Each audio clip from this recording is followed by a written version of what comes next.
दो यार पहले बिछड़े फिर मिले तो कमाल हो गया, लेकिन उनमें गिले शिकवे मिटे या नहीं ये तो वक्त ही बताएगा। मगर सियासत की दुनिया में इस मुलाकात की चर्चा ने नई अटकलों और सुलगते हुए सवालों को जन्म दे दिया है। नमस्कार, मैं हूं स्वप्निल वर्मा और आप सभी देख रहे हैं कैपिटल टीवी। क्या बीजेपी और अकाली दल में हो गई दोस्ती? पीएम मोदी और बादल की मुलाकात के मायने क्या? अकाली का साथ खिलाएगा पंजाब में कमल? अकाली बीजेपी मिले तो किसे लगेगी मिर्ची? पंजाब में कांग्रेस और आम आदमी पार्टी का भविष्य क्या? एक एक करके इन तमाम सवालों की परतें खोलते हैं। पंजाब में अगले साल विधानसभा चुनाव है, 6 महीने का वक्त बचा है। ऐसे में कांग्रेस हो या फिर आम आदमी पार्टी, बीजेपी हो या अकाली दल, हर कोई शतरंज की बिसात पर अपनी अपनी चाल चल रहा है। लेकिन इस बीच एक ऐसी मुलाकात ने सियासी गलियारों में संभावनाओं को जन्म दे दिया है, जो कि अगर हकीकत बन जाए तो फिर भगवा पार्टी का कमल पंजाब में खिलने के पूरे आसार हो सकते हैं। जी हम बात कर रहे हैं शिरोमणि अकाली दल के अध्यक्ष सुखबीर बादल और प्रधानमंत्री मोदी की मुलाकात की, जो वैसे तो दिल्ली में हुई, लेकिन उसकी चर्चा फाजिल्का से लेकर पठानकोट और पटियाला से लेकर गुरदासपुर तक हर एक गांव, शहर और जिले में हो रही है। तो क्या बीजेपी अकाली दल में हो रही है दोस्ती? तो इसका जवाब है फिलहाल नहीं, लेकिन लगता है कि 6 साल पहले जो रिश्तों में बर्फ जमी थी वो पिघलने लगी है, या कहिए कि शुरुआत तो हो गई है। बीजेपी और शिरोमणि अकाली दल के बीच लगभग 2.5 दशक पुराना गठबंधन था, लेकिन 2020 में पंजाब और हरियाणा से उठा किसान आंदोलन तीनों कृषि कानूनों को लेकर हुए विवाद के कारण टूट गया था। उस समय अकाली दल ने नेशनल डेमोक्रेटिक अलायंस यानी कि एनडीए से अलग होने का निर्णय लिया था। नतीजा यह हुआ कि भले प्रधानमंत्री मोदी ने उन तमाम बिलों को वापस ले लिया, लेकिन बीजेपी और अकालियों में दोबारा दोस्ती नहीं हो सकी थी। तब से दोनों पार्टियों ने 2022 के पंजाब विधानसभा चुनाव और 2024 का लोकसभा चुनाव अलग अलग लड़ा था, और नतीजा दोनों के लिए ही शर्मनाक रहा था। 2024 के लोकसभा चुनाव में बीजेपी राज्य में कोई भी सीट नहीं जीत पाई थी, जबकि अकाली दल केवल एक ही सीट जीत सका था, और वो भी सुखबीर बादल की पत्नी हरसिमरत कौर बादल ने जीत हासिल की थी। दूसरा सवाल, पीएम मोदी और छोटे बादल की मुलाकात के मायने क्या? तो देखिए, प्रधानमंत्री नरेंद्र मोदी और शिरोमणि अकाली दल प्रमुख सुखबीर सिंह बादल की संसद भवन परिसर में हुई मुलाकात ने पंजाब की राजनीति में भाजपा और अकाली दल गठबंधन की दोबारा बहाली की अटकलों को तेज कर दिया है। 10 मिनट की मुलाकात के कई गहरे राजनीतिक मायने भी निकाले जा रहे हैं। पहला तो यही कि पुराने गठबंधन की वापसी के संकेत हो सकते हैं, क्योंकि कृषि कानूनों के विवाद के कारण 25 साल यानी कि 2.5 दशक पुराना नाता जो टूटा था, उसका नुकसान तो दोनों को अकेले लड़ने के बाद उठाना ही पड़ा है। इसके अलावा दोनों दलों की चुनावी मजबूरी और वोट बैंक का गणित। पंजाब में अकाली दल का पारंपरिक आधार ग्रामीण सिख मतदाता है, जो कि गांव में रहता है, जबकि भाजपा की पकड़ अक्सर शहरी हिंदू वोट बैंक पर है।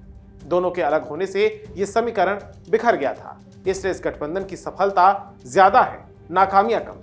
वैसे आपको बता दें कि इस पूरी मुलाकात के लिए खुद सुखबीर बादल ने अपील की थी और काफी लंबे समय से वो इंतजार कर रहे थे। साथियों, ये धरती शेरे पंजाब महाराजा रणजीत सिंह की धरती है।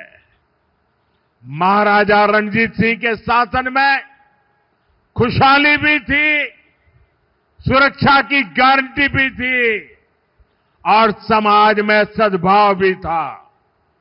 लेकिन पंजाब में आज क्या हो रहा है, ये किसी से छिपा नहीं है। यहां विज्ञापनों के दम पर विश्वासघात की तस्वीर छिपाई जा रही है। आज पंजाब में कानून व्यवस्था बेहाल है।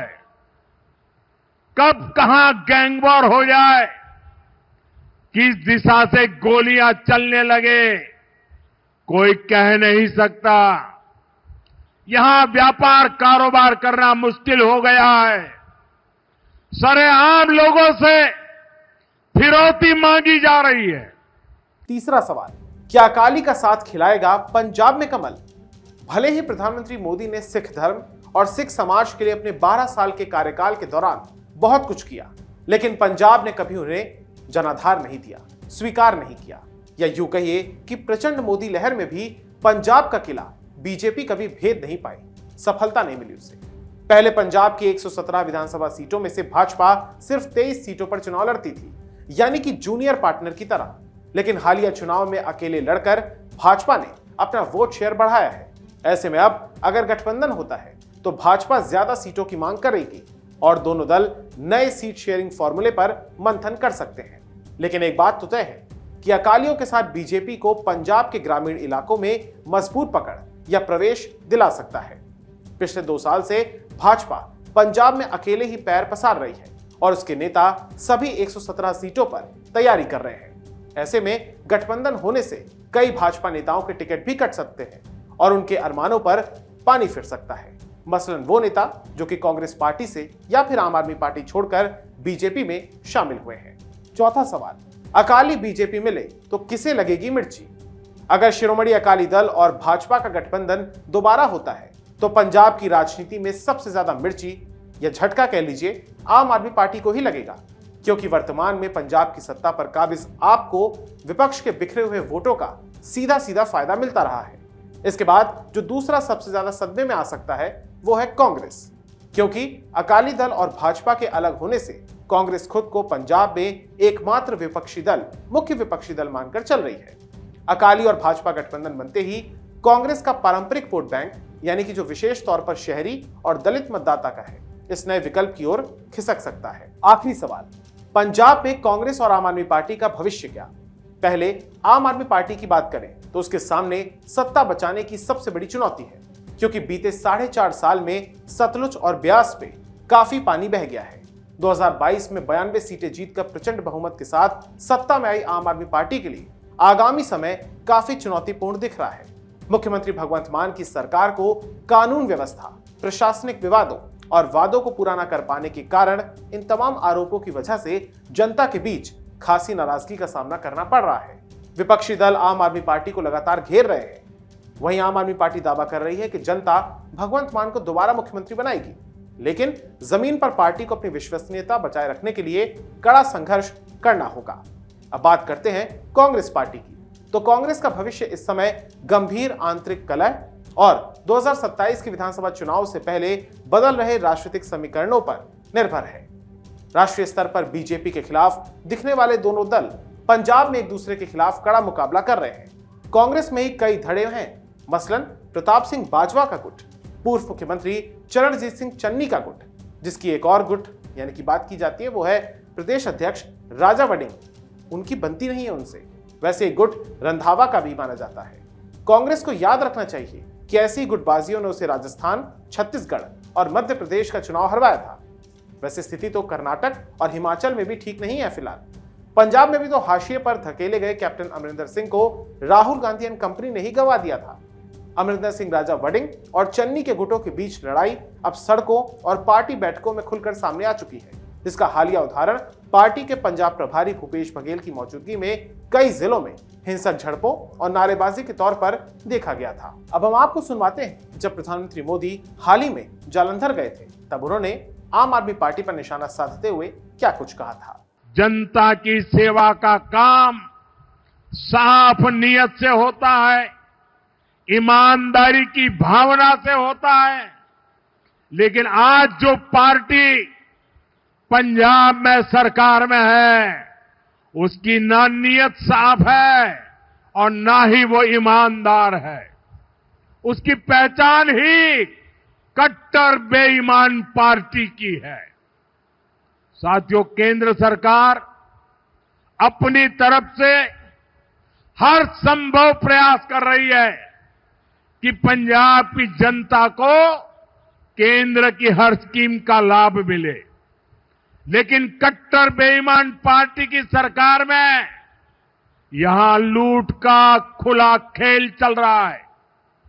बीते 12 वर्षों में केंद्र से पंजाब को लाखों करोड़ रुपए भेजे गए। इस पैसे से गांव के रास्ते बनते, नहरें बनती, मंडियां बनती, लेकिन पंजाब सरकार ने उस पैसे को सही जगह खर्च नहीं किया। और बड़ी बात यह है कि ये लूट कर्ज के पैसे पर भी चल रही है। पंजाब के नाम पर कर्ज लिया जा रहा है। पंजाब का बजट कर्ज का ब्याज चुकाने में लग रहा है। बहरहाल ये तमाम सवाल अभी अटकलों और आशंकाओं के आधार पर है कि अगर दोनों के बीच गठबंधन हुआ तो उससे निश्चिंत ही दोनों को फायदा हो सकता है। हालांकि मुलाकात का आधिकारिक एजेंडा सामने नहीं आया है, लेकिन सूत्रों के मुताबिक सुखबीर बादल ने पीएम मोदी के सामने पंजाब की कानून व्यवस्था, भ्रष्टाचार और ड्रग्स की समस्या को उठाया है। साथ ही ये भी कहा है कि आम आदमी पार्टी लगातार पंजाब की कानून व्यवस्था को खराब कर रही है, क्योंकि पंजाब एक बॉर्डर स्टेट भी है, इसलिए खासा संवेदनशील है। इसका मतलब है कि दोनों दल मिलकर पंजाब की भगवंत मान सरकार को घेरने की संयुक्त रणनीति बना सकते हैं, जो कि फिलहाल प्रचंड बहुमत के साथ राज्य की सत्ता पर काबिज है। आम आदमी पार्टी उसके लिए खतरा बन सकता है। वैसे अगर प्रधानमंत्री मोदी और अमित शाह का ट्रैक रिकॉर्ड देखें तो हाल ही में आम आदमी पार्टी से ही पंजाब और दिल्ली के कई पंजाबी चेहरे जुड़े हैं, जिसने आम आदमी पार्टी को तो झटका दिया ही है, संसद में एनडीए की ताकत में भी इजाफा कर दिया है। इसके अलावा जिन टीएमसी सांसदों के बारे में कहा जाता था कि वो ममता बनर्जी के बिल्कुल सगे हैं, उनमें से भी 2 दर्जन से ज्यादा आज एनडीए के साथ हैं। रही सही कसर शिवसेना उद्धव ठाकरे गुट ने पूरी कर दी और उसके भी 9 में से 6 लोकसभा सांसद आज एनडीए का हिस्सा हैं। वैसे इस मुलाकात पर दिल्ली के पूर्व मुख्यमंत्री अरविंद केजरीवाल ने भी तंज कसा और एक्स पर लिखा, नाना करते प्यार तुम इसे कर बैठे। तो क्या चंदा चोर पार्टी और बेअदबी पार्टी का गठबंधन हो रहा है? तो देखिए अरविंद केजरीवाल में भी बेचैनी दिख रही है। अब ये तो आने वाला वक्त ही बताएगा कि क्या शिरोमणि अकाली दल और बीजेपी के बीच दोबारा गठबंधन होता है या नहीं। आपको ये जानकारी कैसी लगी मैं कमेंट बॉक्स में जरूर बताइएगा, और अगर आपको ये वीडियो पसंद आया हो तो इसे लाइक, शेयर और हमारे चैनल कैपिटल टीवी को सब्सक्राइब जरूर कीजिएगा। धन्यवाद।